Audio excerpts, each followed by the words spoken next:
Magkano lahat na gagastusin mo? Tapos wala kang ipon. Tapos eto na, parating na yung pamilya mo ngayon. Nagmamadali ka ngayon maghanap ng pagkukuhaan ng pera. Mag-overtime ka ng sagad-sagad. Maghanap ka ng sideline, di ba? Parang hassle. Yun! Nakachamba rin tayo ng magandang panahon, oh. Tingnan mo naman, di ba?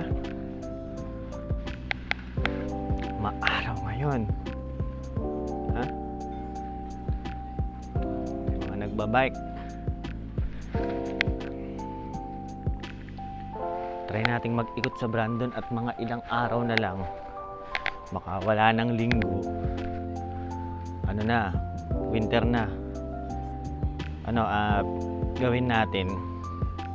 Kasi meron dito yung yun? People of Brandon na group. Mga taga Brandon City. I think. Nagtanong ako dun kung anong magandang picturean na lugar dito sa Brandon kapag autumn na or fall. Maraming nag-comment eh. No? Isa-isahin natin. Tingnan natin kung maganda talaga yung mga lugar na yun, no? Na mapipicturean. Let's go! Yun, punta tayo sa 34th Street daw, 34th Street. Magandang mag-ikot-ikot ngayon at maaraw. Kasi nakakabwisit dito. Every weekend, umuulan. Masama yung panahon, madilim. Ngayon, holiday ngayon. Holiday nga pala ngayon dito. Ano ba yung sineselebrate ngayon dito? Papakita ko na lang yan. May lalabas. Friday ngayon. Walang pasok. Actually, ang holiday daw Monday. Minumove itong si Maple, parang Pilipinas din eh. Minumove yung holiday, nilagay niya Biyernes. Kaya ngayon wala kaming pasok. Kaya naisahan natin ang panahon, guys. Buko nga ba na? Sabi lang, bilis daw humaba ng buko. Hindi nila alam, umuurong lang yan dito. Ngayon, September 29. Alas 2 ng hapon. Gawa tayo ng malupit na video. Gusto ko kasi makita nyo yung autumn dito sa Brandon City. May binidyo na ako minsan, kaya lang makulimlim yun. No? Tingnan natin. Wala na eh. Tignan mo, ubos na talaga yung mga dahon. Ano ba yan? Ba't ba tayo nakaka-video? Wala nang dahon. Yun! Dito tayo sa first, destination. Maganda nga naman. No? 34th Street. Doon pa sa kabila eh. Pero dito ako pumunta eh. Mukhang mas saka kasabay ng train, no? Train! Di ba? Saka may mga puno-puno pa, oh. Look at that, man. Pwede. Maganda naman yung lugar na talaga dito. Diba? Sabay natin yung play.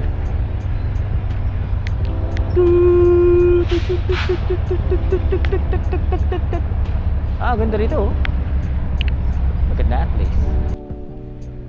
Ang galing nun. Yung train. Ang hirap eh, maandar eh. Mga mayari tayo, pero ganda nun. Maganda dito sa 34th, pwede pa. Medyo green pa yung lugar. Hindi pa naglalaglagan yung mga dahon. Kung nakita nyo din ito sa drone shot ko, pinapasunod ko lang yung aking drone. Maganda pa naman. Pupuntahan pa natin yung iba, no? O nga pala, kaya ako nag-iikot ng ganito. Meron ako sanang gustong i-discuss eh. Yung tungkol nga sa yung sa ipon muna bago iPhone. Kaya nakuha ko lang tong kay Michael Henry Murato. Sa kanya ko na ipon muna bago iPhone, no? Kasi di ba nakakalabas na naman yung bagong iPhone. Kaya syempre, mga Pilipino sa ibang bansa, get the latest and greatest kung kaya naman, no? Dito malaking sahod natin eh. Wala lang, ko lang, bibili ka ba kagad, no?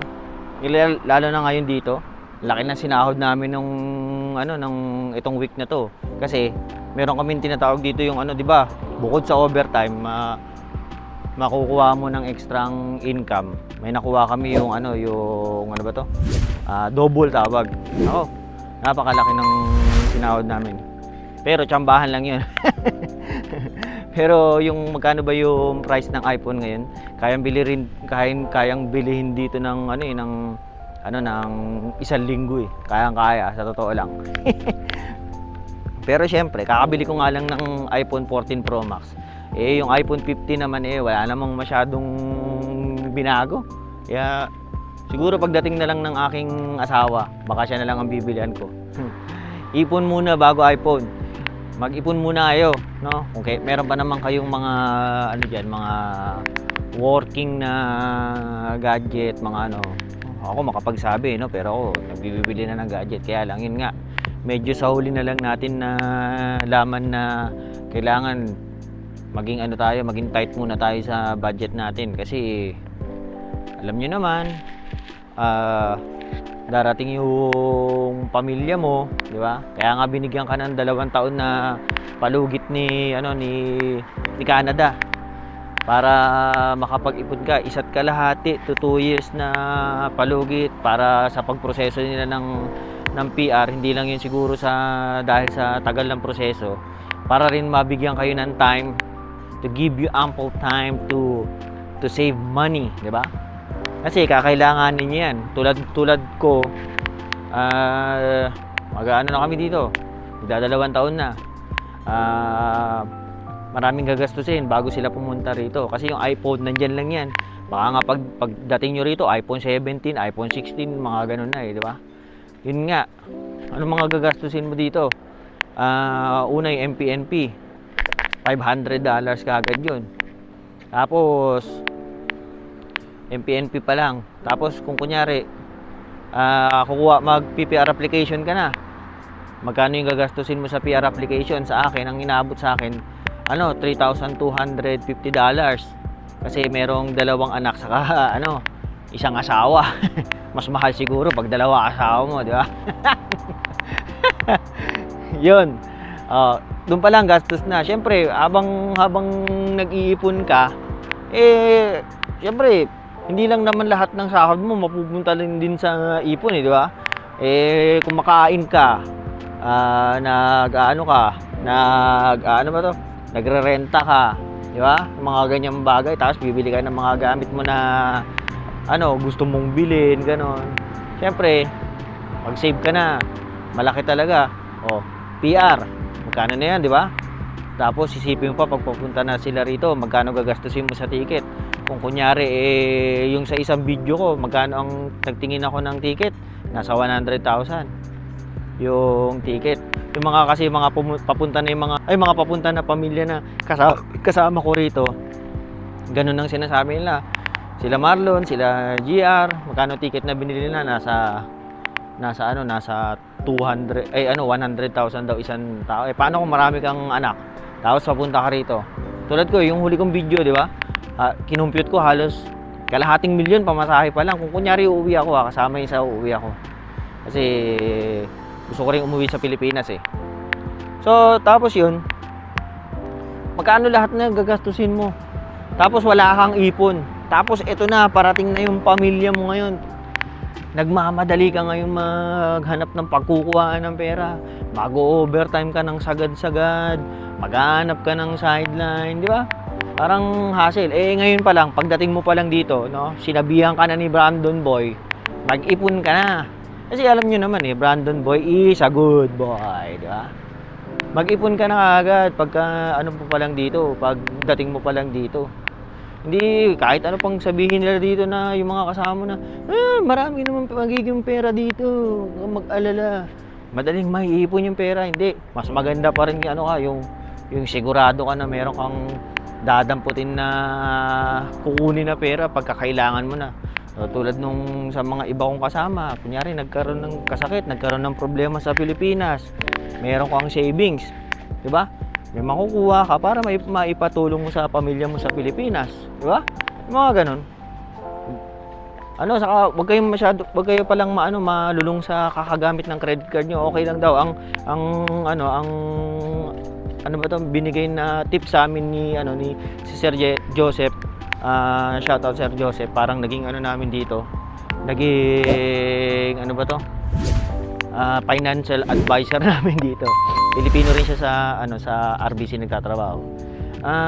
Kung kunyari meron kayong credit card, 3/4 lang dun sa ano mo, sa 1/4 nga lang na sa credit limit mo, yun lang yung gastusin mo. Wag mong lagpasin ng ano, ng sa kalahati, or lalo na yung isasagad mo yung credit card mo. Dito kasi madaling kumuha ng credit card. Kaya ano, maraming nalulubog dito sa credit card. Kaya ako kasi ano, sa aking experience sa Pilipinas, nako, kung alam mo lang, tanungin mo si aking ano, yung aking mother, si Mama Shoni. Shout out Mama Shoni. Nako, sila yung kinukulit sa bahay kasi nga sa sobrang dami ko na ano, na hindi mabayaran na credit card. So doon natutuwa ko na wag masyadong mag-credit card kasi ibabaon ka niyan. Okay lang yan, mga pang kunyari wala kang cash, pambili mo ng mga grocery, ganyan, okay lang yan. Pero kunyari bibili ka ng kung ano-ano tapos gamit mo credit card mo, akala mo pa unti-unti lang yung binabayaran mo na monthly, nagpapatong-patong yan, tapos hanggang sa hindi na kinakaya ng sahod mo. Yun yung pinakamasakit, tapos minimum na lang yung nababayaran mo. Yun yung maglulubog sa'yo dito. Kaya ano, ingat tayo sa ganun, no? Ipon muna bago iPhone. Tapos yun, ano ko na lang, meron tayong shout out tayo kay Jam, kay Lloyd, Ken, kay Jonas, si Henario, si Dara, Joseph ng ano, team opening daw to, team opening ng SNR Dao, Pampanga. Galing ito kay ano, kay tropa nating Argel de la Cruz, no. Tapos shoutout din sa iyo kay Dennis Anajao. Shoutout sa inyo mga tropa. Sana kung saan nyo man gustong pumunta, makapunta kayo, no? Ano pa? Wala na ako ibang masabi.